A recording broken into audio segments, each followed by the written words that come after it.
বাগেরহাটের সাদ্দাম নামে এক ছাত্রলীগ নেতা, আপনারা অনেকেই দেখছেন। ওরে বাবা, কি হইছে ওই সাংবাদিকদের মায়া কান্না। এই সাংবাদিকগুলো এখনো যে ভণ্ড এবং ভারতের আর আওয়ামী লীগের দালাল, এগুলো এই সাদ্দাম ইস্যুতে প্রমাণ হয়েছে। এদেশের অসংখ্য আলেম উলামা জেলখানায় তাদের পরিবারের জানাজা পড়তে পারে নাই। অসংখ্য বিএনপি জামাতের নেতাকর্মীরা জানাজা পড়তে পারে নাই। আমাদেরকে শিকল পরাইয়া, বেরি পরাইয়া, হ্যান্ডকাপ লাগাইয়া, গরুর রশি লাগাইয়া তাই না হেঁচড়া নেওয়া হইতো। তখন কারো কোনো মিডিয়ার মায়া খান্না আমরা দেখি নাই। আমরা বলি না যে আমাদের সাথে যা হয়েছে তাদের সাথে হোক, আমরা জালেম না। ওরা জালেম হইতে পারে, ওরা বাটপার হইতে পারে, ওরা জঘন্য চরিত্রের হইতে পারে। এই আওয়ামী লীগ তাদের ক্ষমতার সময়ে লাশের উপর নৃত্য করেছে এই বদমাইশরা। এখন এরা মায়া কান্না দেখায়, এরা লাশের উপর। এমনকি একজন ফাঁসির দণ্ডপ্রাপ্ত আসামি তার কবরের মধ্যে গিয়া জুতা পিটা করছে এ আওয়ামী লীগ কুমিল্লায়। প্রমাণ আছে মিডিয়ার, এখনো এগুলো ঘাটলেই পাবেন, এখনো সার্চ দিলেই পাবেন। আর এখন কুত্তার দল আসছে ইনসাফের বয়ান নিয়া, বুঝেন নাই? মানে আমি যাই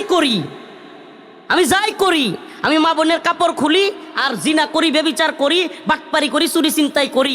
যখন আমারে ধরবে তখন আমি ইনসাফ চাইব। এতদিন ইনসাফের খবর নাই, এতদিন ইনসাফের কোনো খবর নাই। তার আমলে, তাদের আমলে যত খারাপ কাজ হয়েছে, মানুষের সাথে জুলুম হয়েছে। আরে আমার সাথে যেই জুলুম হয়েছে, আমাদের কাপড় খোলা হয়েছে, আলেম ওলামাদের কাপড় খোলা হয়েছে, এদের কারো মুখে তখন আপনি ইনসাফের বক্তব্য শুনবেন না। এই জন্য আমি বলি, কিছু কিছু মিডিয়ারে দেখলে মনে হয় এরা বাংলাদেশের জন্মই না, এগুলো ভারতের রয়ের জন্ম। এদের এত চরিত্র খারাপ, এরা এদেশে আলেম ওলামারা। আতাউর রহমান বিক্রমপুরী, একজন জুলাই যোদ্ধা, মাওলানা আতাউর রহমান বিক্রমপুরী, ওনাকে জেলে বইরে রাখছে। এই মিডিয়ার মায়া কান্না দেখবেন না। মাওলানা আইনুল হক কাসেমি জেলে পড়ে আছে, এই মিডিয়ার মায়া কান্না দেখবেন না। অসংখ্য এখনো আলেম জেলখানায় পড়ে আছে, অসংখ্য যুবক এখনো জেলখানায় পড়ে আছে, এদের জন্য কোনো মায়া কান্না দেখবেন না। ছাত্রলীগ নেতা আমি সাদ্দাম হোসেনের সাথে কখনোই এই অবিচার হোক, এটা আমরা চাই না। আবারও বলছি, আমরা কখনোই চাই না যে তার মেয়ে মারা গেছে, তার বাচ্চা মারা গেছে, তার স্ত্রী মারা গেছে, তাকে জানাজায় শরীক হতে দেওয়া যাবে না, এটা আমি জীবনেও বলতে পারবো না। নাউজুবিল্লাহ। আমরা এতটা নির্দয় না, আমরা এতটা পাষাণ না, আমরা এতটা জালেম না। কিন্তু আমার প্রশ্ন হলো, এক চোখা হলে চলবে?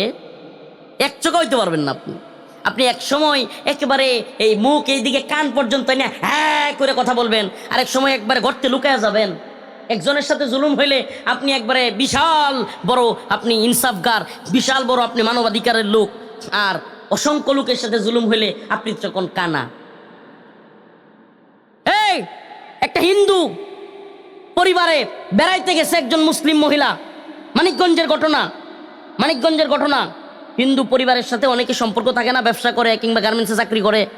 ওই মানিকগঞ্জে ওই হিন্দু বাড়িতে মুসলিম মহিলাটাকে তার স্বামীর সামনে সঙ্গবদ্ধ দর্শন করছে হিন্দুরা। কয়জন জানেন? এদেশের মিডিয়ার মায়া কান্না দেখছেন আপনারা? দেখেন নাই, শুনেনি নাই। আর একটু পর পর আপডেট। অথচ আমরা শুনতে পারলাম যে সাদ্দামের পরিবার তার জানাজা পড়ার জন্য পেরুলে মুক্তির আবেদন যশোর কারাগারে গিয়া চাই নাই। সাদ্দামের পরিবার, তার মামা বলতেছে আমরা বাগেরহাটে গিয়ে আবেদন করছি। আরে ভাই, জেলখানা হইল যশোরে, সাদ্দাম যশোর জেলখানায় আছে, আবেদন করছে কোথায়? বাগেরহাটে আবেদন করলে যশোরের জেলখানা থেকে আসামি ছাড়বে? স্বরাষ্ট্র মন্ত্রণালয় পেরুলে মুক্তি যে কত কঠিন, এটা আপনারা কল্পনা করতে পারবেন না। যারা জেলে ছিলাম আমরা জানি পেরুলে মুক্তি কত কঠিন। আদালতে যাইতে হয়, এরপরে ডিসির কাছে, এসপির কাছে গিয়ে দরখাস্ত করতে হয়, এরপরে অনেকগুলো প্রসেসিং হইয়া এরপরে আদালতের কারাগারে আসে। প্রিয় ভাইরা আমার, এরপরে স্কোয়াড রেডি করা হয় তাকে নিরাপত্তা দেওয়ার জন্য। অনেক সময় শুক্রবার শনিবার হইলে অসম্ভব, কারণ আদালত বন্ধ। এই ঘটনা, সাদ্দামের ঘটনাও শুক্রবারে ঘটছে। অথচ এটাকে নিয়ে এত মিডিয়া হইচই করছে যে আমাদের মনে হচ্ছে যে মানবাধিকারের একমাত্র হকদার মনে হয় শুধু আওয়ামী লীগ আর ছাত্রলীগ। এই মিডিয়ার কান্না দেখলে মনে হয় মানবাধিকার একমাত্র ছাত্রলীগ আর আওয়ামী লীগের জন্য। আসলে হইল কি জানেন? ওই যে হাসিনা আমলে অবৈধ টাকা পেটে ঢুকছে, তো এখন এই অবৈধ টাকার গুণগান কিছু গায়। এই শয়তানগুলো, এই ভারতীয় দালালগুলো, আমি সব সময় বলি, ভারতের সবচাইতে বড় দালাল সেক্টর, রয়ের সবচাইতে বড় দালাল সেক্টর বাংলাদেশে এখনো পর্যন্ত এই মিডিয়াগুলো। আরে বেটা, তোদের নেতা নেত্রীরা 300 সহ নিজের পরিবার পরিজন সবগুলো নিয়ে বাক্সে বিদেশ, আর তুই এনে বয়ে বয়ে ছাগলের 3 নাম্বার বাচ্চার মতো চিল্লাস, আর তুই জেলখানায় পইরা থাকবি, তোর পরিবারের কেউ মারা গেলে গিয়া জানাজা পর্যন্ত করতে পারিস না। এর চাইতে বড় ব্যর্থতা আর কিছু হইতে পারে না। কি আশ্চর্য কথা! যদিও আমরা এটার পক্ষে না, কোনো ব্যক্তি জেলখানায় থাকুক। আমি নিজে ভিকটিম, প্রায় 3 বছর কারাগারে ছিলাম। আমার আপন চাচা তো ভাই, ছোট একবারে আমার বয়সী বা আমার চাইতে 3 বছরের বড়, আমার চাচা তো ভাই মারা গিয়েছিল, আমার চাচা মারা গিয়েছিল, আরো কত আত্মীয় স্বজন মারা গিয়েছে, মামা মারা গিয়েছে, কারো জানাজায় শরীক হইতে পারি নাই, কারো জানা যায় না।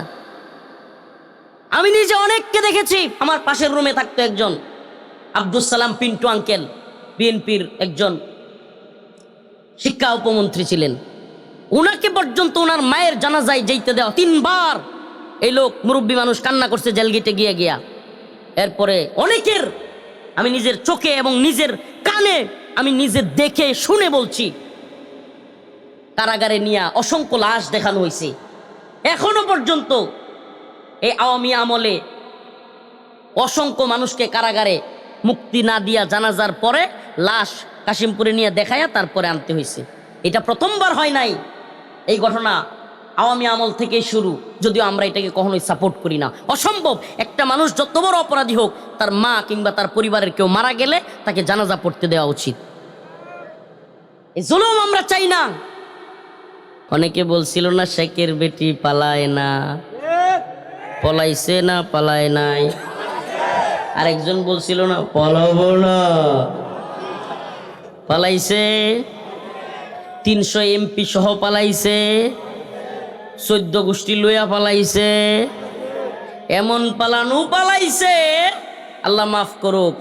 এখন কিছু শেষরা এখনো অনলাইনে পোস্ট করে তাদের নেতা নেত্রীদের পক্ষে। প্রিয় উপস্থিতি, প্রথমে একটা কথা বলে নিতে হচ্ছে, আমি আজকে যে প্রোগ্রামটা এখানে করছি দেওখোলা বাজার, এই দেওখোলা ফুলবাড়িয়া, এই প্রোগ্রাম এর পাশাপাশি আমার আরেকটা প্রোগ্রাম আছে, মানে 2টা প্রোগ্রাম আমার আজকে, একটা এখানে আরেকটা হলো ত্রিশালে। তো যেহেতু ত্রিশালে আমাকে যেতে হবে, সেহেতু আমাকে একটু আগে ভাগে আলোচনা করতে হচ্ছে, মনে কষ্ট নেবেন না। নাম্বার 1 কথা। নাম্বার 2 হলো, অনেক জায়গায় আমাদেরকে প্রোগ্রামে দাওয়াত না দিয়াও চিটিং বাটপারি করে মানুষ। আপনাদের এদিকেই কোনো এক জায়গায় লাঙ্গল শিমুল নাকি কয়, হ্যাঁ, আচ্ছা যাই হোক, ফুলবাড়িয়া থানায় লাঙ্গল শিমুল, তো এই লাঙ্গল শিমুল মাহফিলে আমাকে দাওয়াত দেওয়া হয় নাই, অথচ আমার নাম প্রচার করে এবং আমার নামে প্রতারণার শিকার হয়ে কোনো একজন যদি আপনার সাথে যোগাযোগ করে বলে যে আমি মাদানী সাহেব, আমি মাহফিল দেই, কারণ এই যুগে, ডিজিটাল যুগে আপনি হুজুরের না দেখে এটা বিশ্বাস করলে, এটা কি হুজুরের দোষ নাকি আপনার দোষ? আমার কথা মনে হয় বুঝেন নাই। সিটি গোল্ডের দোকানদার, স্বর্ণের মতো দেখতে, যেগুলারে কি কয় সিটি গোল্ড না, ওই সিটি গোল্ডের কোনো দোকানদার যদি আপনারে কয় যে ভাই আমার কাছে খাঁটি সোনা আছে, লাগবে নি, কারণ আমনেও বস্তা বইরা টাকা নিয়ে গিয়া সস্তায়, বস্তা বইরা টাকা নিয়ে গিয়া সস্তায় সিটি গোল্ড কিনে নিয়ে আসলেন স্বর্ণ মনে করে। এখন পরবর্তীতে দেখলেন যে সিটি গোল্ডের যে দোকানদার ও হাওয়া উদা হয়ে গেছে। এখন পাশেই ছিল স্বর্ণের দোকানদার, আর একটা দোকান ছিল কার? স্বর্ণের। এখন আপনি যেহেতু সিটি গোল্ডের দোকানদারে পান নাই, এখন আপনি স্বর্ণের দোকানদারে গিয়া বলতেছেন মিয়া বাটপারি করেন আমগর সাথে, আমগরের স্বর্ণের কথা কয়ে সিটি গোল্ড দিয়ে দিছেন। এই লোকের তখন মানুষ পাগল বলবে না? যে তুমি প্রতারিত হইছ, এক বাটপার প্রতারকের কাছ থেকে স্বর্ণের নামে তুমি সিটি গোল্ড কিনলা, এখন তুমি স্বর্ণের দোকানদারকে কেন ধরতেছ? সেইমভাবে কোনো ব্যক্তি যদি ফোন কইরা কিংবা ফেসবুকে আইডি খুইলা রফিকুল ইসলাম মাদানির পরিচয় দেয় এবং বলে যে আমি রফিকুল ইসলাম মাদানি হুজুরের শিডিউল দিচ্ছি। ওনার এই যে মোবাইলওয়ালা, ওনার একটা মাইক দেন। আপনার একটা মাইক লাগবো? আমরা আসলে কি জানেন, আমরা অনেক ক্ষেত্রে আদব জানি না। মাহফিলে আইসাও অনেকে আছে কি ফোনে কথা, তুই কই আসছিস রে, কই কই এদিকে আয়, আমি তো এই অমুক কোনাথ। হ্যাঁ, মনে হইতেছে হুজুরের সে আরেক মাইক তার দেয়। ভাইরে, এটা তো আদবের খেলাফ। এই ছোট ছোট আদবগুলো যদি আমরা না রক্ষা করি, এই জন্য আউট কান্ট্রিগুলোতে কিংবা যাদের রুচি আছে তারা প্রোগ্রাম করার ক্ষেত্রে স্টেজে সভাপতি সাহেবের চেয়ার আর বক্তার চেয়ার ছাড়া আর কারো চেয়ার দেয় না, কিংবা পিছনেও কারো বইতে দেয় না, স্টেজে সামনে শুধু তাদেরকে রাখে। এইগুলো আস্তে আস্তে আমাদের শিখতে হবে। আমরা ময়মনসিংহে মানুষ, আমরা একটু একটু যদি ভালার দিকে না যাই, মানুষের ক্ষেত্রে ভেঙ্গে গুড়ি গেলাই ইত্যাদিতে করি, এরপরে হইল রাত নাই দিন নাই, খেলতে খেলতে নামাজের খবর নাই, এক কথাতে আর এক কথার দিকে যাইতেছে গা। কইয়ালবা মাই সব কথাই কইয়াম, আমি আবার এমন হুজুর যেটাতে মানুষ মন খারাপ করবো এটা চিন্তা করে কথা কই না। মানে হাসিনা মন খারাপ করলো না মুদি মন খারাপ করলো, আমনেরা মন খারাপ, আপনারা মন খারাপ করলে নাকি আপনারা নেতারা মন খারাপ করলো, এগুলো আমরা যায় আসে না। সঠিক সত্য যেটা, এটা আমাদেরকে বলতেই হবে। এটা কার কথা? আল্লাহর কথা। কার কথা? আল্লাহ রাব্বুল আলামিন কোরআন কারীমের মধ্যে বলেন, ইয়া আইয়ুহাল্লাযীনা আমানুত্তাকুল্লাহ, ইয়া আইয়ুহাল্লাযীনা আমানুত্তাকুল্লাহা ওয়া কুলু কওলান সাদীদা। আল্লাহ রাব্বুল আলামিন বলেন, হে ঈমানদাররা, হে ঈমানদাররা, ইত্তাকুল্লাহ, আল্লাহকে ভয় করো। হে ঈমানদাররা, হে ঈমানদাররা, আল্লাহকে ভয় করো। আমরা কি ঈমানদার? আমরা ঈমানদার না? অবশ্যই ঈমানদার।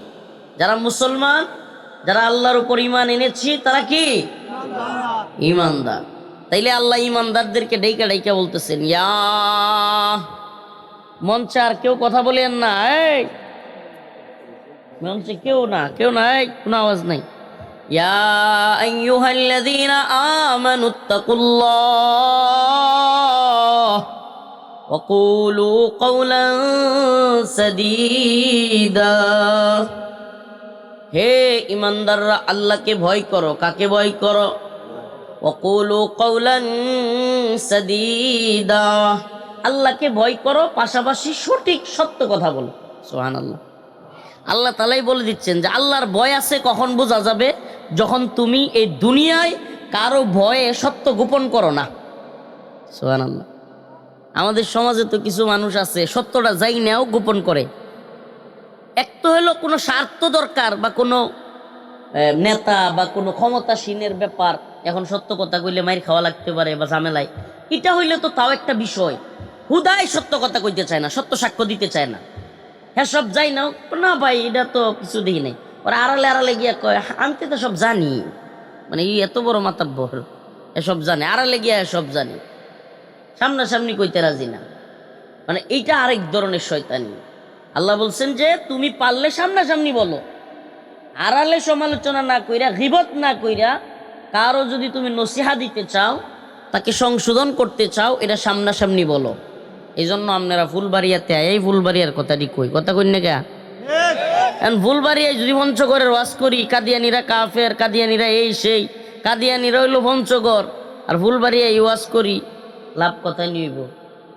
আর যদি গুড়ি গেলার ওয়াজ গিয়া পঞ্চগড় করি, লাভ আছে কোনো? বুঝবোই না। এটা গুড়ি কি এটা খায় না মাথার দেয়, এটা কি এই পঞ্চগড়ের লোকেরা বুঝবো? প্রিয় ভাইয়েরা আমার, এই জন্য আমনেরা এলাকার ওয়াজ আমনেরা এলাকাতে থুয়ে যাওয়া লাগবে। ওয়াজের প্রথম ধাপ কি? এই যে লাঙ্গল শিমুল, এরা আজ পর্যন্ত দেখেন, কষ্ট লাগে, আমি কথাগুলো আর বলতাম না, কিন্তু এরা এতটাই নির্লজ্জ, এই দুই হুজুর আজকে আলেম হইয়া আল্লাহ মাফ করুক, আমি কখনো এটা করি না। এরা এতটাই নির্লজ্জ, একজন হলো ত্রিশালের মৌলবী, নাম হলো আতিকুর রহমান নোমানী। এই মৌলবী এবং আপনাদের এই অঞ্চলের হাত পাকার প্রার্থী ইব্রাহিম খলিল, ও এই অঞ্চলের না, ইব্রাহিম খলিল, ও আচ্ছা আচ্ছা সরি। তো এই দুইজন আমার নামে ইচ্ছা মতো প্রোপাগান্ডা, ইচ্ছা মতো প্রতারক বাটপার আরো যা মন চায়, মানে হৃদয়টা ক্ষতবিক্ষত করে ফেলছে। কাছের মানুষে যদি বা স্বগোত্রের মানুষ যদি আপনারা আঘাত করে, দূরের মানুষের আঘাতের চাইতে কিন্তু কষ্ট লাগে। ঢাকায় আপনারা একবেলা যদি রাস্তাতে যাইতেছেন ধাক্কাও মারে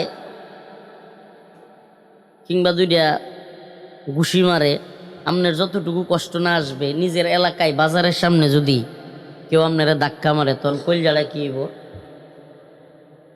মনটা বিশাল খারাপ হইতো না?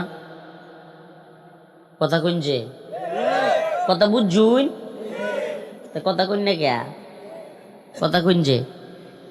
তো এই যে অবস্থাটা, স্বজাতীয় ভাই আলেম মানুষ দাওয়াত না দিয়া আমার যে মিথ্যা প্রোপাগান্ডাটা করলো, এটার বিচার এক তো আমি আল্লাহর কাছে দিলাম আর আপনার কাছে দিলাম। আমি এই যে ফুলবাড়ি আয়া কইতাছি যে আমার লগে তারা ন্যূনতম যোগাযোগ করে নাই। এই কথাগুলো ত্রিশালেও বলছি, এখানেও বলতেছি। কেন বলতেছি? আপনারা হয়তো লাইভগুলো দেখছেন। শুনেন, সাদা কাপড় যদি দাগ লাগে, সাদা কাপড়ে দূর থেকে কিন্তু দেখা যায়।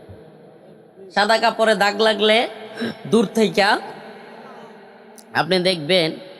আমরা যে ওয়াজ মাহফিল করি, মানুষের বুঝাই, নামাজের কথা কই, রোজার কথা কই, মানুষের সুদ ঘুষের বিরুদ্ধে কথা কই, কিংবা মানুষের মদ গাজার বিরুদ্ধে কই, মানুষরে যে বুঝাই যে খারাপ কাজ কইরেন না, নামাজ পড়েন, আল্লাহর রাস্তায় চলেন, আল্লাহর পথে চলেন, এগুলা সারাটা জীবন পার করে দিতেছি এই জিহাদ, নামাজ, রোজা, ফজ, এইগুলোর কথা মানুষরে বুঝাইতে গিয়া। মানুষ যেন সমাজে কারো উপরে মাথায় বাড়ি না দেয়, কারো খারাপ কোনো কিছু না করে, জুলুম না করে, এগুলা বুঝাই যে সারাটা জীবন পার করতেছি। তারপরেও দেখবেন না যে মানুষ স্বতঃস্ফূর্তভাবে কোনো হুজুরের সুনাম করতেছে একজন আর একজনের লাগে, খুব কম। কারণ আমাদের সমাজের মানুষ নেগেটিভটা খুব পছন্দ করে। নাউজুবিল্লাহ। একটু খারাপ কিছু পাইলে হে এই হুজুর না অত বড় বড় ওয়াজ করে, দেখছ গাড়ি নষ্ট হওয়ার কথা কয়ে ওঠে, হ্যাঁ খুব মজা লাগে। হ্যাঁ মজা পাইছে সে, বাটপার বান্দর করতেছে, হ্যাঁ কিন্তু খুব মজা পাইছে সে। কি খুব মজা পাইছে? কেন?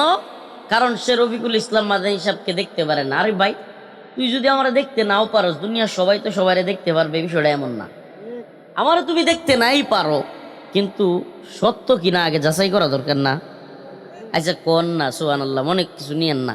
মানে আমরা কি টিয়া বৈশার এতই ঘাটতি পড়ছে যে গাড়ি নষ্ট হয়ে গেছে কইয়া মাহফিল কর্তৃপক্ষ নাইতে 15,000 টিয়া নুন লাগবো। এতই অভাবে পড়ে গেছি যে গাড়ি নষ্ট হয়েছে কইয়া 15,000 টিয়া না হইলে গাড়ি চলতো না।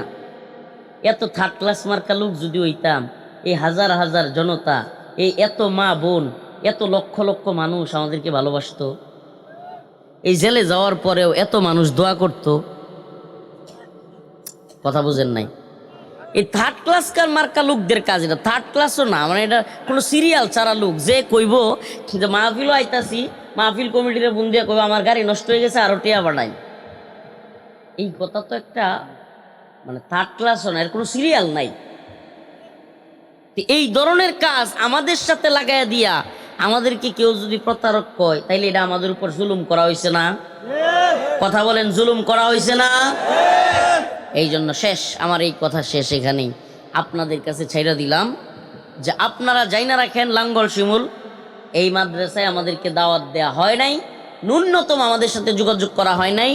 অনলাইনে কে বা কারা যোগাযোগ করছে ওনাদের সাথে, ওনারা প্রতারিত হয়েছে কিনা, না ওনারা নিজেরাই প্রতারক চক্রের সাথে জড়িত, এটা আল্লাহই জানে। আল্লাহ তাআলা তাদেরকে হেদায়েত দান করুক, বলেন আমিন। কইবেন হুজুর ওয়াজ মাহফিলে এতক্ষণ পর্যন্ত এই বিষয়গুলো বললেন, কেন বললাম জানেন? আপনারা আমার এই অঞ্চলের মানুষজন, আপনাদের কাছে আমার জানাইতে হয়, যে আপনাদের কাছে বলতে হয়, নাইলে কি বলবেন যে হুজুর, কেউ কেউ কিন্তু মাথার মধ্যে থাকতে পারে যে হুজুর কিছুদিন আগে একটা মাহফিলও আসার কথা বইলেও আসেন নাই, বিষয়টা কি? এই জন্য আমি আপনাদের কাছে জানাইলাম। তো আমি সূরাতুল মুমিনুনের 4 থেকে 5টা আয়াতে কারিমা তিলাওয়াত করেছি। কোরআনের সূরাতুল মুমিনুন, আল্লাহ তাআলা বলেন, কদ আফলাহাল মুমিনুন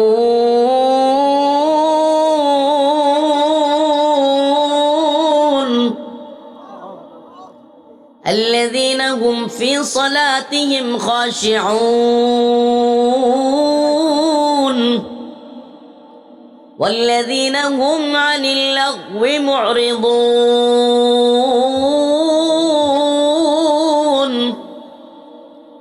والذين هم للزكاة فاعلون والذين هم لفروجهم حافظون إلا على أزواجهم أو ما ملكت أيمانهم فإنهم غير ملومين فمن ابتغى وراء ذلك فأولئك هم العادون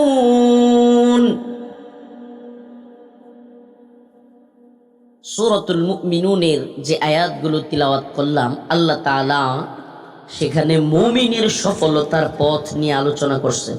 সুবহানাল্লাহ। আপনি, আমি, আমরা কিভাবে সফল হইতে পারবো এই দুনিয়ায়? সবাই কিন্তু, এই দুনিয়ার কোনো এমন মানুষ নাই, এমন কোনো পার্সন নাই যে সফল হইতে চায়, এমন কোনো মানুষ আপনি পাবেন না।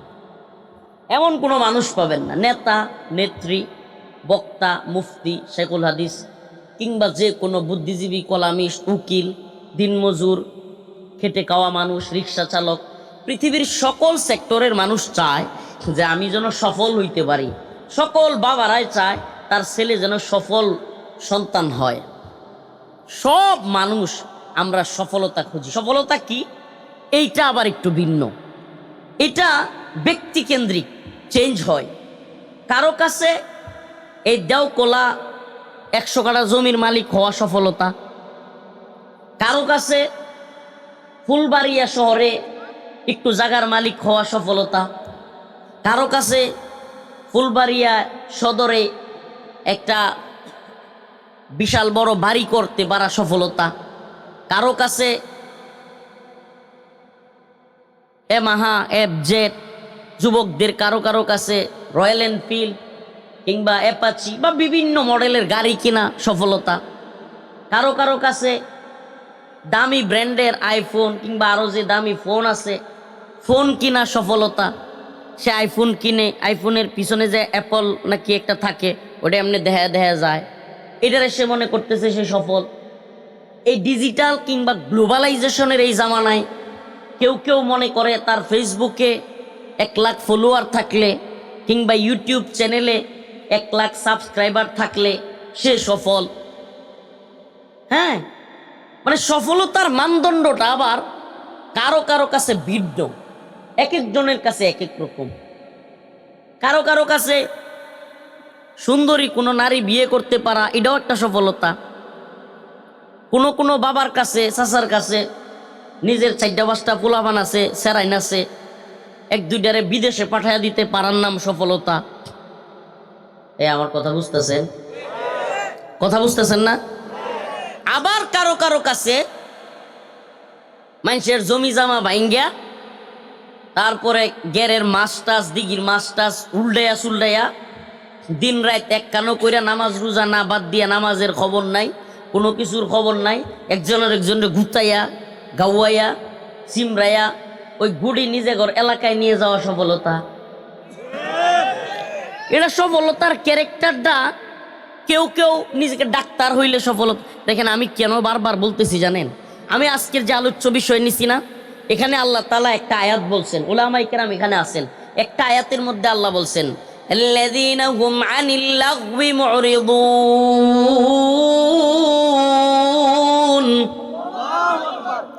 একটা আয়াতের মধ্যে আল্লাহ বলছেন, এই জন্য এটা বারবার বলতেছি। আমি কেন বলতেছি এটা আপনাদেরকে বুঝাবো। আপনাদের কাছে অপ্রিয় মনে হলেও আপনাদেরকে আমাকে বলতে হবে, আপনাদেরকে আমাকে জানাইতে হবে। ইতিহাস ঐতিহ্যের নামে যদি জাতিকে কোনো ভুল মেসেজ দেওয়া হয়, ইতিহাস ঐতিহ্যের নামে যদি ভুল কাজকে প্রমোট করা হয়, ইতিহাস ঐতিহ্যের নামে যদি দ্বীনের বিরুদ্ধে কোনো কাজ করা হয়, তাইলে সেই কাজকে আমরা আলেম হইয়া, আমরা দায়ী হইয়া প্রমোট করতে পারি না। আপনাকে উৎসাহ দিতে পারি না, আপনাকে উদ্দীপনা দিতে পারি না। যেই কাজ মানুষের ক্ষতি হয়, যেই কাজ মানুষ কষ্ট পায়, যেই কাজ নামাজ বন্ধ রেখে করতে হয়, সেই কাজ কোনোভাবেই কোনো আলেম অনুমতি দিতে পারবে? এমনকি নিরুৎসাহিত আমাদেরকে করতে হবে। আপনাদের নেতৃত্বস্থানীয় লোকেরা এখানে আছে, ওলামায়ে কেরাম এখানে আছে, সাধারণ মানুষ এখানে আছে। আমার মনে কষ্ট নেবেন না। আমার বোন জামাই বাড়ি হলো 10 মাইল। আমার বোন জামাই বাড়িতে আমি থাকছি, আমি আমার বাগনাদের সাথে খেলছি, এখানে আগে আসতাম এক সময়। তো এই গুটি খেলা, এটার ইতিহাস ঐতিহ্য আমি জানি, এটা কখন থেকে শুরু হয়েছে, ইতিহাস কি, এগুলো আমার জানা আছে। হ্যাঁ, ওই প্রাচীন আমলে 2 রাজার মধ্যে, হিন্দু জমিদারদের মধ্যে টক্কর লাগছিল, পরগনা না কি লইয়া, তালুক নিয়া। পরে 2 পক্ষ ইয়া করছে যে এটা জমির মাপ যোগ, কেমনে মাপ হইব, তো এই মাপ কেমনে হবে, কি সিস্টেমে হবে, এটা নিয়ে মতবিরোধ। পরে 2 দলে মিলিয়া খেলা একটা দিছে, গুড়ি, পিতলের একটা গুড়ি দিয়া, যে তাই না যে দিকে নিয়ে যেতে পারবে তার বিজয়ী হবে, তার মতটাই অগ্রগণ্য হবে, গ্রহণযোগ্য হবে। ভাইরা আমার, মনে কষ্ট নিয়েন না। আমি আপনাদের ভাই, আপনি মুসলমান, আমি মুসলমান। আমারে আপনারা চিনেন ইউটিউব, ফেসবুক দেখে কিংবা যে কোনোভাবে। আমরা আপনাদের বিরুদ্ধের কেউ না ভাই, আমরা আপনাদের ইতিহাস ঐতিহ্যের বিরুদ্ধের কেউ না বাবা। প্লিজ আমাদের কথা ভুল বুঝবেন না। একবার বলেন তো, যখন থেকে বিকেলে গুটি খেলা শুরু হয় তখন থেকে হাজার হাজার জনতা, এমনকি কখনো কখনো কোনো বছর প্রায় লাখো জনতা, এরা কেউ কি নামাজ পড়ার সুযোগ পায়? একটু একবার চিন্তা করেন তো। এই নেতাকর্মী যারা আছেন, আলেম ওলামা যারা আছেন, তাদের উদ্দেশ্যে বলছি, একবার চিন্তা করতেন তো। আসরের নামাজ আপনার চলে যাচ্ছে, আপনার মাগরিবের নামাজ চলে যাচ্ছে, ঈশার নামাজ চলে যাচ্ছে, এমনকি অনেক সময় টানাটানি করতে করতে আমি যতদূর জানি ফজরের নামাজও চলে যায়, একদিন চলে যায়, এমন হয়েছে। আচ্ছা আমাকে বলেন, যে খেলায় অংশগ্রহণ করলে, যেখানে গেলে দীর্ঘ সময় 2, 3, 4 ওয়াক্ত নামাজ চলে যায়, ওই খেলা ইসলামে কোনোভাবে বৈধতা দিতে পারবে? একটু মন থেকে চিন্তা করবেন, আমার দিকে ক্ষুব্ধ হয়ে যায় না যে হুজুর আমগর এই এত আয়োজন, এত আনন্দ, আমরা হুজুর খালি এক সাইডই দেখলো, আমরা সবাই মিলে যে একত্রিত হই, গরু জবাই করি, খাই, সবাই মিলে একত্রে থাকি, হুজুর এই আনন্দগুলোর কথা চিন্তা করলো না। অনেক মেহমানরা দূর দূরান্ত থেকে আসে, আমরা তাদেরকে আপ্যায়ন করি, অনেক ভালো বিষয়ও যে আছে, হুজুর এগুলা বুঝলো না। দেখেন, আমি তো আগেও বলছি আমার বোনের বাড়ি, আপনারা যেমন জানেন আমিও জানি। আমি জানি এই কিছু কিছু কাজ এরকম আছে যে আপনারা একত্রিত হন, খাওয়া দাওয়া হয়, গরু জবাই হয়, অনেক আনন্দ হয়, কিন্তু আমার একটা কষ্টের কথাও আছে। আমার এই কথাগুলো আমার না, আমার আল্লাহ বলছেন, কদ আফলাহাল মুমিনুন,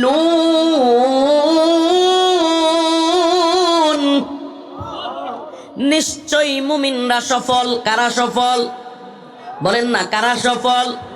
ইহুদি খ্রিস্টানদের কথা আল্লাহ বলেন নাই, হিন্দুদের কথা আল্লাহ বলেন নাই, বৌদ্ধদের কথা আল্লাহ বলেন নাই, কোন নাস্তিক মুরতাদের কথা আল্লাহ বলেন নাই, কোন ব্যবসায়ী, কোন পীর, কোন টাকাওয়ালা, কোন জমিদার কিংবা কোন বড় কোন চাকরিজীবীর কথা আল্লাহ বলেন নাই।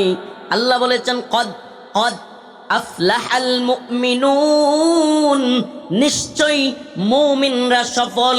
আল্লাহ তাআলা বলেন কেমন মুমিন? সফল মুমিনের কিছু বৈশিষ্ট্য আছে, সফল মুমিনের কিছু সিফাত আছে, সফল মুমিনের কিছু গুণাবলী আছে। ওই গুণাবলীগুলো, ওই সিফাতগুলো, ওই বৈশিষ্ট্যগুলো আল্লাহ রাব্বুল আলামিন কোরআনে কারীমের মধ্যে বর্ণনা করতে গিয়া বলেন, আল্লাযীনা হুম ফি সালাতিহিম খাশিউন। সফল তো সেই মুমিন যেই মুমিন নামাজ পড়ে। এই কোন মুমিন সফল? ফুলবাড়িয়া দেওকলার মুসলমান, একবার আমার সাথে সাথে বলতে হবে, কোন মুমিনরা সফল? উতলু মা উহিয়া ইলাইকা মিনাল কিতাব আকিমিস সালাহ ইন্নাস সালাতা তানহা আনিল ফাহশাই ওয়াল মুনকার। আল্লাহ পাক বলেন, হে হে লোক সকল, আল্লাহ রব্বুল আলামিন বলেন আকিমিস সালাহ। আল্লাহ রাসূল সাল্লাল্লাহু আলাইহি ওয়াসাল্লামকে আল্লাহ রব্বুল আলামিন নির্দেশ দিচ্ছেন, বলে দিচ্ছেন, হে নবী আপনি নামাজ কায়েম করেন, মানুষের মধ্যে নামাজ কায়েম করেন। তো ওই যে আল্লাহ তাআলা আল্লাহর রাসূলকে বলেছেন, হে রাসূল আপনি নামাজ কায়েম করেন, এই নামাজ কায়েম আমাদেরকেও করতে হবে কি হবে না? বলেন, করতে হবে কি হবে না? আবারও বলছি, নামাজ কায়েম করেন, নামাজ পড়েন বলেন নাই। কোরআনের কোথাও আল্লাহ নামাজ পড়েন বলেন নাই। সুবহানাল্লাহ, কি বলেন নাই? পড়েন মানে কিন্তু একা একা, পড়েন মানে কি? কায়েম করা। কায়েম করা মানে হলো সম্মিলিতভাবে, জামাবদ্ধভাবে, একত্রিত হইয়া কায়েম করা হলো ওইটা। আকিমিস সালাহ, আল্লাহ তাআলা যেখানেই বলছেন এখানে আকিমিস সালাহ বলছেন, এর মানে কি?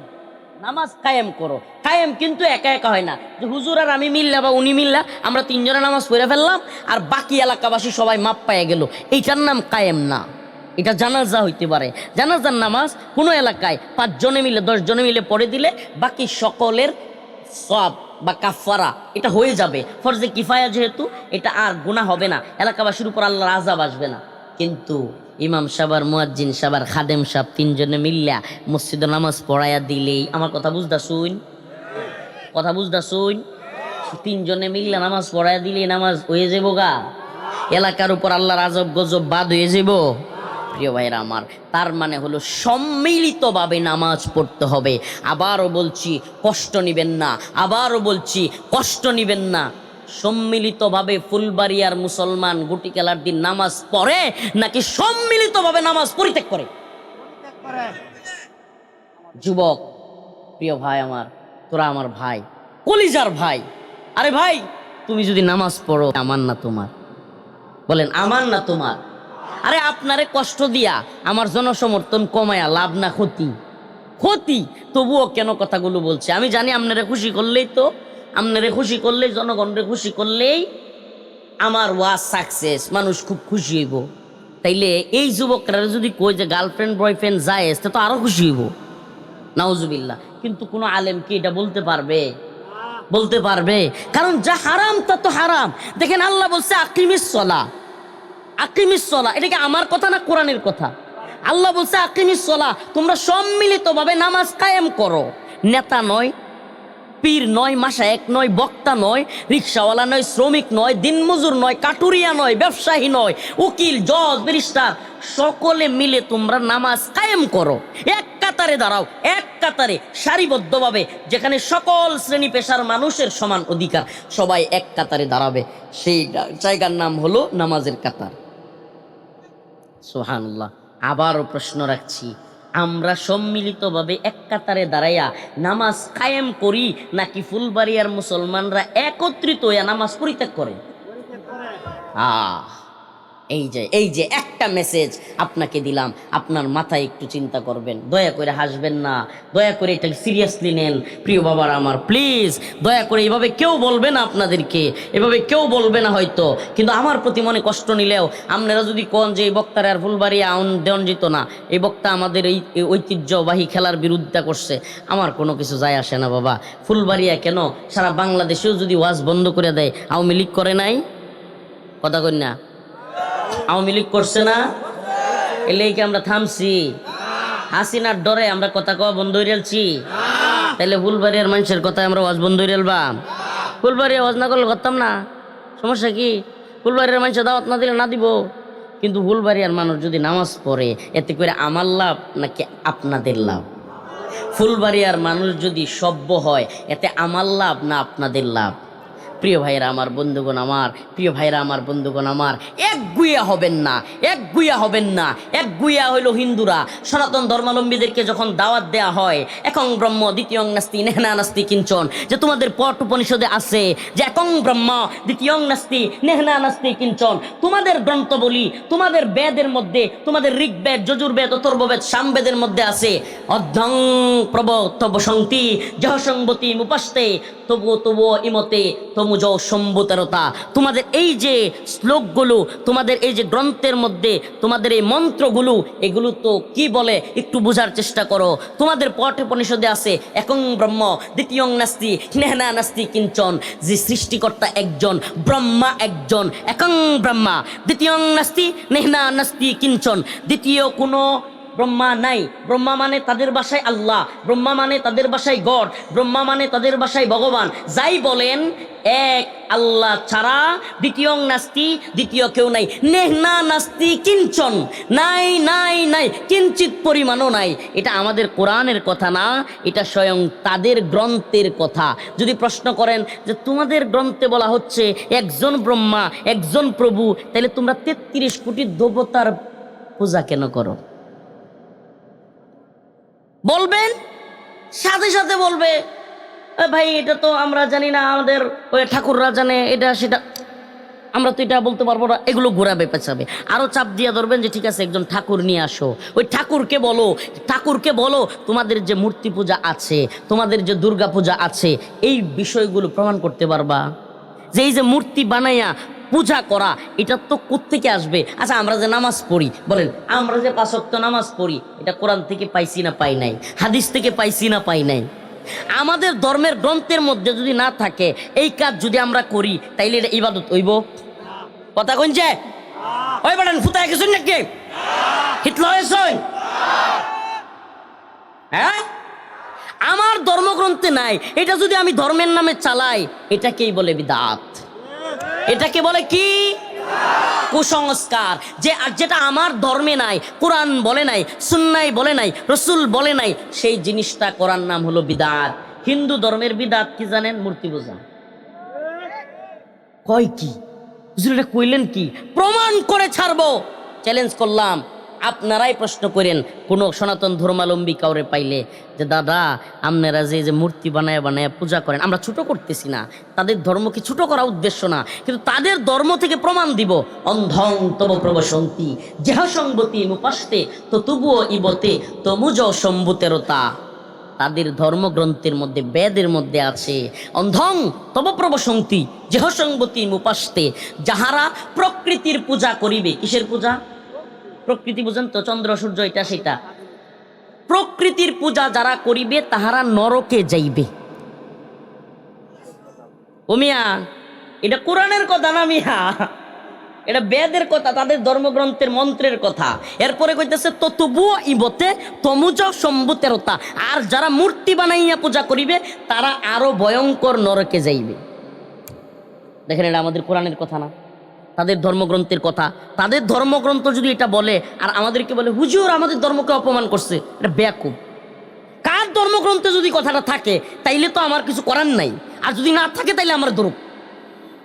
প্রিয় ভাইরা আমার, বন্ধুগণ আমার, যখন আমরা এইভাবে তাদেরকে দাওয়াত দিই, আমি কিন্তু আলহামদুলিল্লাহ, আল্লাহ মাফ করুক, আস্তাগফিরুল্লাহ, গুনাহগার মানুষ, দায়ী হিসেবে বান্দরবন, খাগড়াছড়ি, হ্যাঁ, তারপরে আপনার ওই 3 পার্বত্য জেলা, খাগড়াছড়ি, বান্দরবন, রাঙামাটি, এই 3 পার্বত্য জেলায় দাওয়াতি মিশন নিয়ে গেছিলাম আমাদের শায়েখ মাহমুদুল হাসান গনবী হাফিজাহুল্লাহ, ওনাদের সাথে। হ্যাঁ, বা মাঝে মাঝে যাই আলহামদুলিল্লাহ বিভিন্ন জায়গায়। আমাদের এলাকারও একজন বক্তা আছে ওয়াসেক বিল্লাহ নোমানি সাহেব, ওনার সাথেও সনাতন ধর্মাবলম্বীদেরকে দাওয়াত দেওয়ার চেষ্টা করি। দাওয়াতটা তো শুধুমাত্র মুসলমানদেরকে দিলেই হবে না, কাফেরদেরকেও তো দিতে হবে। তো তাদেরকে যখন দাওয়াত দেই, এইভাবে পেঁচাইয়া ধরি আমরা, যে ভাই আমনের গ্রন্থের মধ্যে তো এটা আছে, সব পেঁচাইয়া ধরি। মাঝে মাঝে কোনো ঠাকুররে তাদের যেগুলো একটু বুঝমান জানে এগুলারে সহ ধরি। তখন কয় যে এই যে যেই কথাটা কয়, তখন বলে যে হুজুর আমাদের বাপ দাদা 14 গোষ্ঠী যুগ যুগ ধরে আমরা এডি করে আইতেছি, হ্যাঁ, এখন আমরা এগুলো কেমনে ছাড়ব? কথাটা বুঝুন, মিলতেছে? এই দরগায় যারা পূজা করে, এটা তো এতক্ষণ তো দুর্গা পূজার কথা কইলাম, আমাদের সমাজে কিছু আছে আবার দরগা পূজারী। দরগা পূজারী কেমন? এগুলো মাজার নামের ফালতু বন্ডামি কইরা ওখানে গিয়া কপাল লাগায়, বাবার পায়ে সিজদা দেয়, ওখানে বাবার পায়ে চুমু দেয়, খেয়ার পরে মেয়ে ছেলে একসাথে নাচানাচি করে, গাঁজা খায়, ইয়াবা খায়, ওখানে বাবার পায়ে সিজদা দিয়া বাবার কাছে বাচ্চা চায়। ওগুলো দুর্গা পূজারী, এরা হইল দরগা পূজারী। আবার গান কয় ভাইয়াল বাবা কেবলা কাবা আইনার কারিগর, আইনা বসাইয়া দে রে কলবের ভিতর। নাউজুবিল্লাহ। কোন দয়াল বাবা কি আইনার কলবের কারিগর হইতে পারবে? কলবের কারিগর কে? এই বাম দিকে কয় না কে, এরা কি পন্থী? কলবের কারিগর কে? এই জন্য আমি কই কি জানেন, এদের এই কথার বিপরীতে আমি একটা ছোট্ট একটা শ্লোক বলবো। দয়াল বাবা কেবলা কাবা আইনার কারিগর, ফেরেশতারা গুরজো মারবো কব্বরের ভিতর বাবারে। বন্ডামি, মহিলারা গিয়ে চুমা দেয়, নামাজ ওর না কিচ্ছু না, দাড়ি টুপি নাই, কিচ্ছু নাই, নামাজের খবর নাই, হ্যাঁ হয়ে গেছে বাবা। হুর বাবা, আমি নিজে এমনও বন্ডের মাজারে মাঝে মাঝে ঘুরতে যেতাম দেখার জন্য যারা কি করে, কারণ প্র্যাকটিক্যাল অভিজ্ঞতা ছাড়া তো বলা যাবে না। রমজান মাসে গেছি, আল্লাহকে সাক্ষী রেখে বলছি, এক বিন্দু পরিমাণ বাড়িয়ে বলছি না।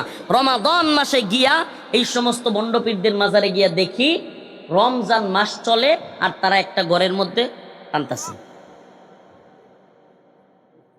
বলেন আমাকে, এটা যদি পীর বাড়ি হয়, এটা যদি ওলিয়া উলিয়ার বাড়ি হয়, তাইলে শয়তানের বাড়ি কোনটা? রমজান মাসে যদি কেউ গাঁজা টানে, তাও কি সম্মিলিত ভাবে একত্রিত হইয়া একটা ঘরের ভিতরে, এটারেও যদি বাবা বলেন, এটারেও যদি পীর বলেন, তাইলে শয়তান কোনটা? হ্যাঁ, তাইলে মনে হইতেছে শয়তান এদেরকে দায়িত্ব দিয়া এখন অবসরে গেছে। কথা বলেন প্রিয় ভাইরা আমার, বন্ধুগণ আমার, এই সন্তান দিতে পারেন কে? এই পৃথিবীর কোন মানুষ সন্তান দিতে পারেন না। সন্তান চাইলে চাইতে হবে কার কাছে? সুবহানাল্লাহ। এই বিশ্বাসটা, আরে আমরা সরল মনা মুসলমান তো, আমাদেরকে ভুলভাল বোঝানোর চেষ্টা করে, কই এই হুজুরদের ওয়াজ শুনেন না, এরা হলো ওলিয়া উলিয়ার বিরুদ্ধে, এরা হলো ওই যে ইয়ার জানেন না, আলী রাদিয়াল্লাহু আনহু সন্তান রে হুসাইন রে তো ইয়াজিদে মারছিল, মানে আরো কত কিছু কইয়া আমরা কই ইয়াজিদের বংশধর। নাউজুবিল্লাহ। হ্যাঁ, নামাজ পড়ে না, রোজা রাখে না, হ্যাঁ নামাজ পড়ে না, রোজা রাখে না, গাঞ্জা খায়, হ্যাঁ মহিলার লোকে পর্দা করে না, হ্যাঁ হয়ে গেছে হুসাইনের বংশধর। আর আমি নামাজ পড়ি, মানুষরে বুঝাই, মানুষরে সব কিছু করি, এরপর আমি হয়ে গেছি ইয়াজিদের বংশধর। চিন্তা করছেন? হ্যাঁ, নামাজও পড়ে না, রোজাও রাখে না, হজ করে না, যাকাত দেয় না, গাঁজা খায়, খারাপ কাজ করে, সে হয়ে গেছে হুসাইন রাদিয়াল্লাহু আনহুর বংশধর। আর আমারে বানায় দেয়, আমরা নামাজ পড়ি, মানুষরে বুঝাই, নামাজের জন্য ডাকি, আলহামদুলিল্লাহ যতটুকু বাড়ি চেষ্টা করি, আর আমরা হয়ে গেছে জায়গা এজিদের বংশধর। এর চাইতে বড় ভণ্ডামি আর কিছু আছে? আছে তো। যেই কথা থেকে যে কথা বলছিলাম, ওরাও বলে সনাতন ধর্মীদেরকে চাইপা ধরলে, হুজুর বাপ দাদা কইরে আইছে, আমরা কেমনে সারমু। দরগাওয়ালারাও কয় জীবন ভরা ফাত্তর উল্লাইছি, বাবার কাছে চাইছি, এরপরে দেখবেন ফিসনে আউন লাগে। ওমা, ওই দিন একটা ধরছিলাম, এক বাবারে ধরছিলাম ওই দিন আমি। আমার হঠাৎ করে একটা বিয়ের দাওয়াতের মধ্যে, মানে ওর ওই বাবার আত্মীয় আমার আত্মীয় মিলে গেছে, আমিও দাওয়াত খেতে গেছি। বাবারে বললাম, বাবা একটু দাঁড়ান, একটু একটা প্রশ্ন আপনার কাছে। আপনার দরবারে, আপনার মাজারে গেলে, আপনাদের যারা পূর্বপুরুষ, তাদের মাজারে গেলে আপনাদের মাজারে ঢুইকা মানুষ সুজা ঢুকে, আমি জানি না আপনারা কোনোদিন এরকম মাজারে গেছেন কিনা। ওমা, এমনি এমনি বাড়িতে হয়।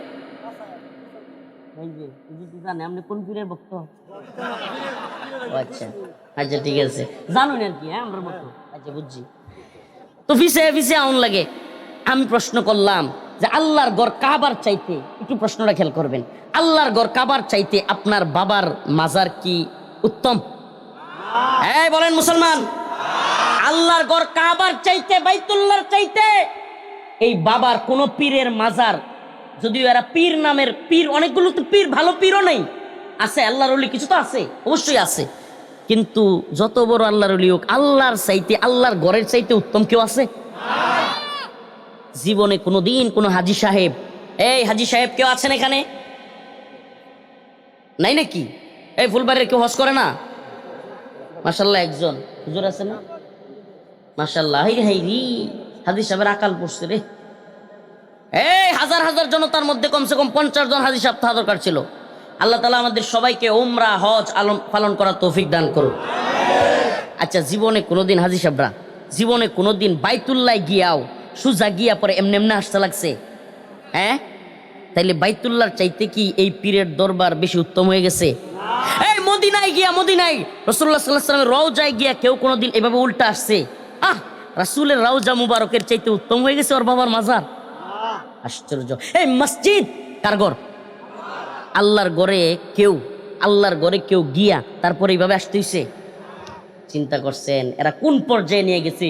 শিরিকের পর্যায়ে নিয়ে গেছে এরা, যে এদের বাবার দরবারে গিয়া উল্টা আসতে হবে। সম্মানের নামে এরা শিরিক করছে। সম্মানের নামে কি করছে?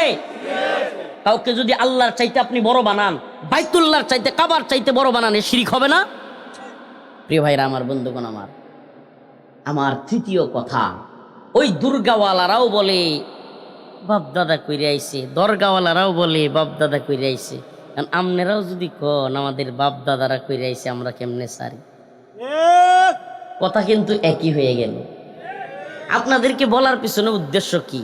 আপনাদেরকে বোঝানোর পিছনে উদ্দেশ্য কি?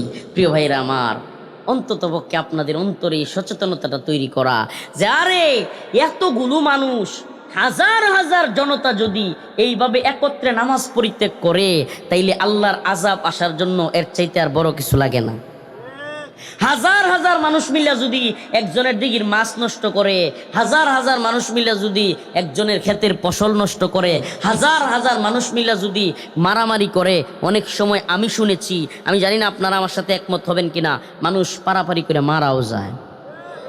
অনেক সময় বড় ধরনের আহত হয়। আমি নিজে ভিডিওতে দেখছি, বাস্তবে তো দেখছি, বাস্তবে তো কাছে যাওয়ার সুযোগ ছিল না, কিন্তু ভিডিওতেও দেখছি একটা আরেকটারে করতেছে, গওয়াইতেছে, ঠেলাইতেছে, কিছু কিছু চাকু দিয়েও গায়ে দেয় মাঝে মাঝে।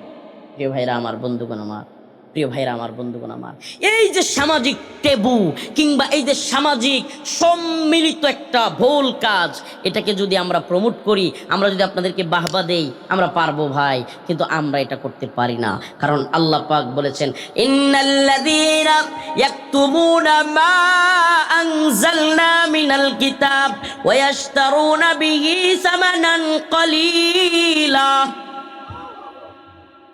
যারা অল্প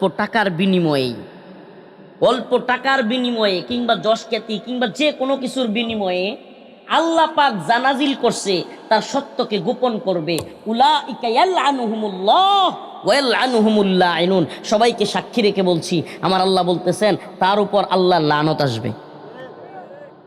তাইলে আমার উপরে আল্লাহ না করুক, আস্তাগফিরুল্লাহ, আল্লাহ মাফ করুক, আলেমের উপরে যে জানে, ইন্নাল্লাযীনা ইয়াকতুমুনা, আল্লাহ বলছে যে জানে গোপন করে, তার উপর আল্লাহর লানত আসবে। আমাদের উপরে আল্লাহর লানত আসুক, এটা কি আপনি চান? তাইলে আমাকে যেহেতু জানি, আমি যেহেতু বুঝতেছি এই বিষয়টা এত বড় বিষয়, সেহেতু আমাকে বুঝাইতে হয়। ও মুসলমান ইমানদার, প্রিয় ফুলবাড়িয়ার মুসলমান, প্রিয় ভাই, ওই যে এক ওয়াক্ত নামাজ ছাড়লা তুমি, আরে তোমার রব পাঠাইছে, তোমার রব পাঠাইছে তোমার রবের ইবাদত করবার জন্য। আল্লাহ কোরআনে বলে দিয়েছেন, ওমা খলাকতুল জিন্না ওয়াল ইনসা ইল্লা লিয়াবুদুন। আমি মানুষকে সৃষ্টি করতাম না, আমি জিনকে সৃষ্টি করতাম না। আল্লাহ বলছে, ওমা খলাকতুল জিন্না ওয়াল ইনসা, আমি জিনকে সৃষ্টি করতাম না, আমি মানুষকে সৃষ্টি করতাম না, ইল্লা লিয়াবুদুন, শুধুমাত্র সৃষ্টি করেছি আমার ইবাদতের জন্য। আল্লাহ বলতেছেন, বাবা তুমি আনন্দ করো, বাবা তুমি বিনোদন করো, আমি নিষেধ করি না, কিন্তু তোমার বিনোদনের লিমিট হইতে হবে নামাজ পরিত্যাগ না করে। পারেন দেখি করেন। নামাজ পরিত্যাগ করতে পারবেন না, শরীর চর্চার জন্য সম্মিলিতভাবে ব্যায়াম হিসাবে শরীর চর্চার জন্য একটু খেলাধুলা করেন না, ঠিক আছে। দেখেন, আমরা কিন্তু আবার খেলাধুলার বিরুদ্ধে না বাবা, আমাদেরকে ভুল বুঝবেন না। শরীর চর্চা করেন, সম্মিলিতভাবে একত্রিত হন, খাওয়া দাওয়া করেন, কিন্তু নামাজ পরিত্যাগ কইরা আপনি খেলাধুলা করবেন সম্মিলিতভাবে। হাজার হাজার মানুষ লাইভ টেলিকাস্ট হবে, ভিডিও করবে, আর সবাই জানবে এই হাজার হাজার জনতা নামাজ পড়তেছে না, এই হাজার হাজার জনতা মানুষের ক্ষতি করতেছে। এটা ভাই আমি আপনাকে সাপোর্ট দিতে পারি না। প্রিয় যুবক ভাই, তোমরা যদি কষ্ট নাও, আমার কিছুই করার নাই। প্রিয় ভাইরা আমার, বাবারা আমার, প্রত্যেককে বলি, আল্লাহ বলছেন, ওয়াল্লাযীনা হুম আনিল লাগভি মুরিদুন। মুমিন লাগভি কাজ করে না, সফল মুমিন কি করে না? লাগভি কাজ করে না। উলামায়ে কেরাম এখানে উপস্থিত, লাগভি মানে অহেতুক, লাগভি মানে ওয়াল্লাযীনা হুম, সূরাতুল মুমিনুন, সূরার নাম বললাম। প্রথম আয়াত ক্বাদ আফলাহাল মুমিনুন, দ্বিতীয় আয়াত আল্লাযীনা হুম ফি সালাতিহিম খাশিউন, 3 নম্বরে আল্লাহ বলতেছেন ওয়াল্লাযীনা হুম আনিল লাগভি মুরিদুন, যে মুমিন আমার বান্দা, আল্লাহ বলছেন আমার বান্দা যারা, আমার বান্দা যারা তারা অহেতুক কাজ, ফাহেসা কাজ, মানুষকে কষ্ট দেওয়ার কাজ, নামাজ পরিত্যাগ করা কাজ করে না করতে পারে না। তাইলে আমরা কি লাগভি কাজ পরিত্যাগ করব কি করব না? কয় না। এই খারাপ কাজ পরিত্যাগ করব কি করব না? আবারও বলছি, ছেলেদেরকে ফুটবল খেলতে দেন কিন্তু হাঁটু যেন গোড়া থাকে। ছেলেদেরকে ক্রিকেট খেলতে দেন কিন্তু অবশ্যই যেন ক্রিকেট খেলতে দিলে ব্যায়ামের নিয়তে কোনো জুয়া থাকতে পারবে না, বাজি থাকতে পারবে না, নামাজ পরিত্যাগ করা চলবে না। এই শর্তে ব্যায়ামের জন্য খেলাধুলা করতে দেন, এতে তার শরীর ভালো থাকবে, মন ভালো থাকবে। আমরা সেটা চাই, আমরা সেটা বলি যে বিকেলবেলায় ছেলেপেলেরা একটু খেলাধুলা করুক, ছেলেপেলেরা খেলাধুলা করুক। এই বন্ড বাজে নেশা, ইয়াবা সেবন করা, মদ খাওয়া, গাঁজা খাওয়া, কিংবা এই মোবাইলের আসক্তি, অনলাইনে জুয়া, কিংবা বিভিন্ন খারাপ কাজ যেগুলো আছে, অবৈধ নারীর পিছনে ছুটা, মেলামেশা করা, এইগুলো থেকে যুব সমাজ ফিরে থাকুক, এটা আমাদেরও চাওয়া। কিন্তু চাওয়াটা কি? চাওয়াটা হলো একটা লিমিটের মধ্যে। কোরআন যেভাবে বলেছে আপনাকে আসরের নামাজ পড়তে হবে, তারপরে খেলাধুলা করতে হবে। আসরের আগে শুরু করলেও নামাজের সময় বিরতি দিতে হবে, তারপরে খেলতে হবে। অবশ্যই অবশ্যই হাঁটু, আপনার হাঁটু ফরজ। একটা পুরুষ মানুষের জন্য নাভি থেকে নিয়ে হাঁটু পর্যন্ত ফরজে আইন, তাকে অবশ্যই সেটা ঘুরে রাখতে হবে। সেটা যেন সে ঘুরে রাখে এবং সে যেন নামাজ পড়ে এবং সে যেন অন্য ভাইকে কষ্ট না দেয়। ফুটবল খেলতে গিয়া আরেক ভাইয়ের পায়ে জোরে লাত্তি মেরা নিজের বীর মনে করা, এর চাইতে বড় বন্ডামি আর কিছু হইতে পারে না। আরে আরেক মুমিন ভাইয়ের পায়ে লাত্তি দিয়া আপনি নিজের বীর মনে করেন, আপনি তো তখন বীর, সেই ব্যক্তি বীর যে শীতের দিনেও ফজরের নামাজের ওয়াক্তে কম্বলটা তুলে ঠান্ডা পানি দিয়া ওযু করে আল্লাহর সামনে দাঁড়ায় বলতে পারে আল্লাহু আকবার। আপনি কিসের বীর মিয়া? 4-5 জনরে হারাইয়া দিলে বীর হওয়া যায় না। ফজরের নামাজ সময় কম্বলটা উঠাইতে পারেন না আপনি, আপনার কি শক্তি আছে? আপনার কোনো শক্তি নাই মিয়া। ফজরের নামাজের সময় শীতের দিনে কম্বলটা উঠাইতে পারেন না, আপনি কিসের শক্তিশালী? আপনি তখন শক্তিশালী যখন আপনি কম্বলটা উঠাইয়া, একটা মাইক দেও। প্রথমে শুরু করলাম এটা বললা, ফোন আইলে এত জোরে কথা কওয়া যাবে না, বাইরে যেতে হবে। প্রিয় ভাইয়েরা আমার, বন্ধুগণ আমার, তো যে কথা বলে শুরু করেছিলাম, সেই শক্তিশালী যে নিজের রাগকে নিয়ন্ত্রণ করতে পারে। কি করতে পারে? নিজের রাগকে নিয়ন্ত্রণ করতে পারে। রাগের মাথায় আমাদের মা বোনদেরকে বাজে কথা বলে দেওয়া, পিটানি শুরু করা, তাইলে আপনি শক্তিশালী পুরুষ না, আপনি ব্যক্তিত্ববান পুরুষ না। ব্যক্তিত্ববান পুরুষ তো সে যে সমস্ত কুসংস্কার থেকে মুক্ত হইতে পারে। ব্যক্তিত্ববান পুরুষ সে যে দায়িত্ব নিয়া, আমি যুবকদেরকে বলি যারা নামাজ পড়ো, আমি মাদ্রাসার তালিবুল ইলমদেরকে বলি, স্রোতের সাথে গা বাইসা দিও না। জানি আমি আজকে ওয়াজ করলেও আগামী বছর গুটি গেলা বন্ধ হয়ে যাবে না, এটা আমি জানি। আপনারাও চাইলে কয়েকজনে মিলেই এটা পারবেন না, কিন্তু তখন নামাজ পরিত্যাগ করা বন্ধ হবে যখন আপনারা আমার মতো সম্মিলিতভাবে অন্য ভাইদের বুঝাইতে থাকবেন। এটা একটা দাওয়ার মিশন নেন না। এই মাদ্রাসার তালিবুল ইলমরা, হে যুবক ভাইরা যারা নামাজ পড়েন, মুরব্বীরা, বাবাজিরা, সবাই মিললে একটা প্ল্যান করেন, একটা বৃহৎ প্ল্যান করেন যে ইনশাল্লাহ আমরা আগামী বছর পর্যন্ত মানুষকে এক একজন করে বুঝাইতে থাকবো, হাতে ধরবো যে ভাই আসেন নামাজটা পড়ি, নামাজ বাদ দিয়ে এই খেলার মধ্যে না যায়। সুবহানাল্লাহ, সমাজের বেশিরভাগ মানুষ যখন নামাজি হয়ে যাবে, জীবনেও আসর, মাগরিব, এশার নামাজ পরিত্যাগ কইরা এই খেলা নামের ফালতু জিনিসের পিছনে ছুটবে না।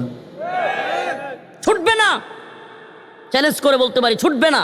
যার অন্তরে বুঝ আসবে, মান তারাকা সালাতান ওয়াহিদান মুতাআম্মিদান ফাকাদ কাফারা। আল্লাহ রাসূল বলেছেন, যে ব্যক্তি ইচ্ছাকৃত এক ওয়াক্ত নামাজ পরিত্যাগ করবে, সেই ব্যক্তি কুফরি করলো, ঈমান থেকে ফারেক হয়ে গেল। নাউজুবিল্লাহ। এই অন্তরের মধ্যে যদি এই বুঝ থাকে যে ইচ্ছাকৃত এক ওয়াক্ত নামাজ পরিত্যাগ করলে আমার ঈমান চলে যাইতে পারে, হায় হায় কি ভয়ঙ্কর বিষয়! ইচ্ছাকৃত নামাজ পরিত্যাগ করা এক ভয়ঙ্কর বিষয়। ইমাম আহমদ ইবনে হাম্বল বলেন, ইচ্ছাকৃত নামাজ যে পরিত্যাগ করে তার জানাজা পড়া যাবে না। ইমাম আহমদ ইবনে হাম্বলের মত। যদিও আমাদের হানাফি মাযহাবে ইচ্ছাকৃত নামাজ পরিত্যাগ করলেও কাফের হয়ে যায় না আমাদের মাযহাবে, কিন্তু ইমাম আহমদ ইবনে হাম্বলের মাযহাব বলে যে সে ইচ্ছাকৃত নামাজ ছেড়ে দিয়া আল্লাহকে অপমান করছে। নাউজুবিল্লাহ, আল্লাহকে অপমান করছে, কুফর করছে সে। এটা আল্লাহর রাসূলের ঘোষণা, মান তারাকা সালাতান ওয়াহিদান মুতাআম্মিদান ফাকাদ কাফারা। প্রিয় ভাইরা আমার, বন্ধুগণ আমার, এজন্য আবারও বলছি, সাবধান সাবধান, নামাজ পরিত্যাগ করবেন না। আবারও বলছি, লাগভি কাজে, ফাহেসা কাজে, মেয়ে ছেলে একসাথে নাচানাচি, খেলাখেলি, ঠেলাঠেলি এগুলো করবেন না। আবারও বলছি, কোনো বন্ডের মাজারে গিয়া পাথর উল্টাবেন না, কোনো বন্ডের মাজারে গিয়া সন্তান চাইবেন না। চাইবেন আল্লাহর কাছে। পৃথিবীতে যারা আল্লাহর কাছে চাইতে পারে তারা সফল হইতে পারে। আল্লাহর কাছে না চাইয়া যত ক্ষমতাসীন হও, যত দাম্ভিকতার অহংকার দেখাও, লাভ হবে। আল্লাহ তাআলা আমাদেরকে বুঝার এবং আমল করার তৌফিক দান করুক। তো আমি যে কথাগুলো বললাম যে আমাদেরকে নামাজ পড়তে হবে, প্রথম কথা কি, সফল মুমিন হইতে হলে, সফলতা পাইতে হলে কি করতে হবে? নাম্বার 2, বেহায়া কাজ, অশ্লীল কাজ, খারাপ কাজ, নামাজ পরিত্যাগ কইরা কোনো কাজ করা যাবে? আবারও বলছি, যাবে।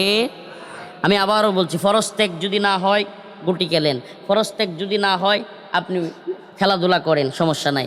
কিন্তু ফরজ ত্যাগ করে খেলাধুলা, কিংবা পর্দা মেনটেন না করে খেলাধুলা, কিংবা জুয়া খেলা, কিংবা মানুষের ক্ষতি হয়, মানুষ আঘাতপ্রাপ্ত হয়, মানুষ মারা যায়, এই ধরনের খেলাধুলা করা যাবে? আল্লাহ তাআলা আমাদের সবাইকে বুঝার এবং আমল করার তৌফিক দান করুক। ওয়া আখিরু দাওয়ানা আনিল হামদুলিল্লাহি রাব্বিল আলামিন। আসসালামু আলাইকুম ওয়া রাহমাতুল্লাহি ওয়া বারাকাতুহু।